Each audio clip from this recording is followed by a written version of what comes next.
आज हम हिंदी व्याकरण में वाक्य विचार विषय पर चर्चा करेंगे। मानव जगत का अधिकांश व्यवहार बोलचाल अथवा लिखित रूप से चलता है। इस बोलचाल और लिखित रूप का मुख्य साधन भाषा है। भाषा के द्वारा ही मनुष्य अपने विचार दूसरों पर प्रकट कर सकता है और दूसरों के विचार स्पष्टतया समझ सकता है। भाषा का यह कार्य वाक्य द्वारा संचालित होता है। वाक्य क्या है? इस प्रश्न को समझने के लिए हम निम्नलिखित दो बिंदु देखेंगे। क, देखा बहुत मैंने एक व्यक्ति शक्तिशाली। ख, मैंने एक बहुत शक्तिशाली व्यक्ति देखा। बिंदु क से वक्ता का उद्देश्य स्पष्ट नहीं हो रहा कि वह क्या कहना चाह रहा है, लेकिन बिंदु ख में अर्थ स्पष्टतः समझ में आ रहा है। इस प्रकार हम कह सकते हैं कि बिंदु क निरर्थक है जबकि बिंदु ख सार्थक है। अतः वाक्य की परिभाषा इस प्रकार होगी: पदों का व्यवस्थित समूह जिससे वक्ता के कथन का अर्थ पूर्ण रूप से प्रकट होता है, वाक्य कहलाता है।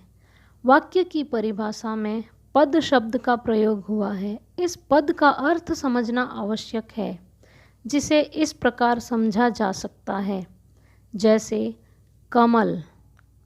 कमल विद्यालय जाता है। प्रथम बिंदु में कमल केवल एक शब्द है जिसे किसी वाक्य में न लिखकर स्वतंत्र रूप से लिखा गया है, लेकिन द्वितीय बिंदु में कमल वाक्य का हिस्सा है जो एक संज्ञा पद है। अतः शब्द वाक्य में प्रयुक्त होने पर पद कहलाता है। इस प्रकार वाक्य के संदर्भ में कुछ विशेष बातें स्पष्ट होती है, जैसे वाक्य की रचना पदों के मेल से होती है। वाक्य स्वतंत्र तथा अपने आप में पूर्ण होता है। वाक्य में भाव या आशय को प्रकट करने की क्षमता होती है। वाक्य के अंग। वाक्य के दो अंग होते हैं, उद्देश्य तथा विधेय। उद्देश्य वाक्य में जिसके बारे में कुछ कहा जा रहा हो या बताया जा रहा हो उसे उद्देश्य कहते हैं।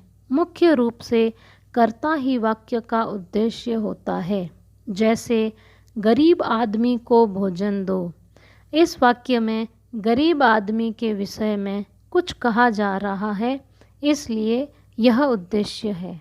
विधेय वाक्य में उद्देश्य के बारे में जो कुछ कहा जाता है उसे विधेय कहते हैं, जैसे अतुल साइकिल चला रहा है।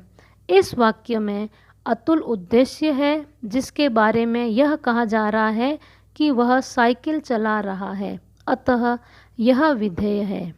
वाक्य के भेद। अर्थ के आधार पर वाक्य के 8 भेद होते हैं: विधानवाचक, निषेधवाचक, प्रश्नवाचक, आज्ञावाचक, संदेहवाचक, संकेतवाचक, इच्छावाचक, विस्मयादिवाचक। अर्थ के आधार पर वाक्य के भेदों को निम्नलिखित माता व पुत्र के वार्तालाप के माध्यम से भली भांति समझा जा सकता है। यह वार्तालाप इस प्रकार है: माता, आज बादल गरज रहे हैं। यह विधानवाचक वाक्य है। पुत्र, मैं आज विद्यालय नहीं जाऊंगा। यह निषेधवाचक वाक्य है। माता, तुम आज विद्यालय क्यों नहीं जाओगे? यह प्रश्नवाचक वाक्य है। पुत्र, आज वर्षा होने की संभावना है। यह संदेहवाचक वाक्य है। माता, तुम्हें विद्यालय अवश्य जाना चाहिए। यह आज्ञावाचक वाक्य है।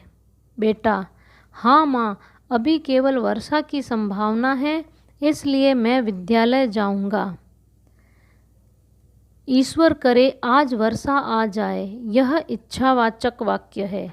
माता, यदि वर्षा होगी तो फसल अच्छी होगी। यह संकेतवाचक वाक्य है।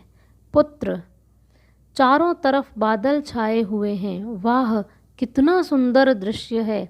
यह विस्मयादिवाचक वाक्य है।